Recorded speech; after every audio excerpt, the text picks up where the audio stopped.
ज्योतिराव फुलांचा, विश्वरत्न डॉक्टर बाबासाहेब आंबेडकरांचा, छत्रपती शिवाजी महाराजांचा, श्रद्धेय बाळासाहेब आंबेडकरांचा, श्रद्धेय बाळासाहेब आंबेडकरांचा, करण भाऊ आगे बढ़ो,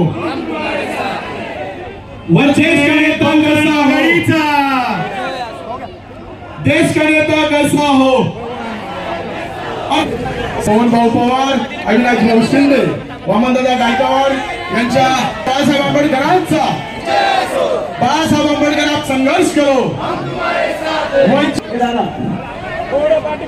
कृपया सर्वांनी शांततेचं सहकार्य करायचं आहे। निवडणूक 2024 मी नवा क्रांतिवीर सेनेचा हॅलो, मीडियाला कव्हर करायला जमत नाहीये।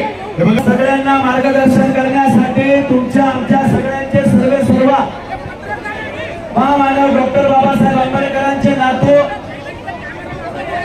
श्रद्धेय प्रकाश आंबेडकर साहेब या ठिकाणी मंचावर आपल्याला मार्गदर्शन करण्यासाठी आले। समोर उपस्थित जनसमुदायाला मी विनंती करेन एका साहेबांचा जोरदार टाळी वाजवून आपण सगळ्यांनी अभिनंदन करा।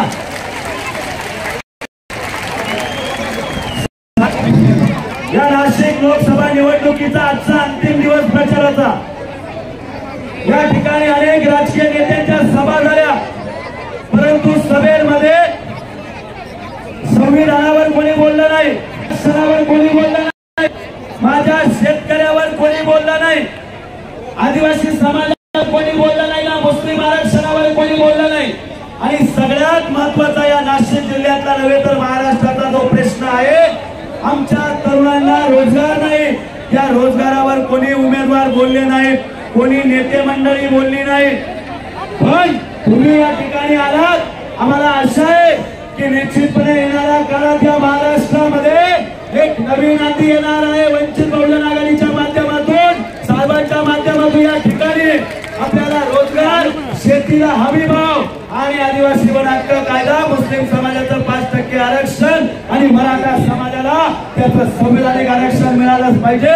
यासाठी साहेब आम्ही गेल्या 14 दिवसापासून या मतदारसंघात फिरतोय, रान पछाडतोय, त्या ठिकाणी जाऊन सगळ्या मतदारांना आवाहन करतोय। त्या केंद्राच्या कातडीच्या राजकारत्यांना यावेळी साहेब ही जी जनता समोर दिसते ही भाड्याने आणलेली जनता नाहीये, त्या उन्हामध्ये ही सर्व जनता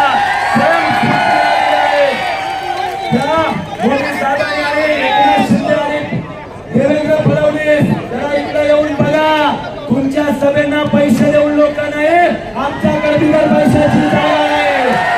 साहेब हा सगळा समाज तुमच्यावर प्रेम करतो, तो समाज तुमच्याकडे आस लावून बसलाय। मी ज्या ज्या ठिकाणी प्रचाराला जातोय त्या ठिकाणी एकच मला सांगताय करण गायकर, तुम्ही टेन्शन घेऊ नका, कारण आम्ही श्रद्धेय प्रकाश आंबेडकर साहेबांना शब्द दिलाय, वंचितचं एकही मतदान फुटणार नाही, की वंचित एकही मतदान इकडे जाणार नाही असा शब्द साहेब या ठिकाणी मराठा समाजासह 12 बरोबरदार लोकांनी मला दिला की 15 वर्ष तुम्ही त्या चळवळीत काम केलंय, त्या चळवळीला सुद्धा आम्ही जागणार आहोत। त्यामुळे या नाशिक मध्ये वंचितच्या झेंड्याला विजयाचा गुलाल आणि 100% लागणार आहे। साहेब येत्या 4 तारखेला तुम्हाला विजयाची सभा घ्यायला नाशिकला यावं लागणार आहे। बोलवायचं ना साहेबांना 4 तारखेला, हात वर करून सांगा बोलवायचं ना साहेब। जनता यावेळेस या राज्यकर्त्यांना धडा शिकवणार आहे। मोदीच्या सभेत साहेब आमच्या शेतकऱ्यांना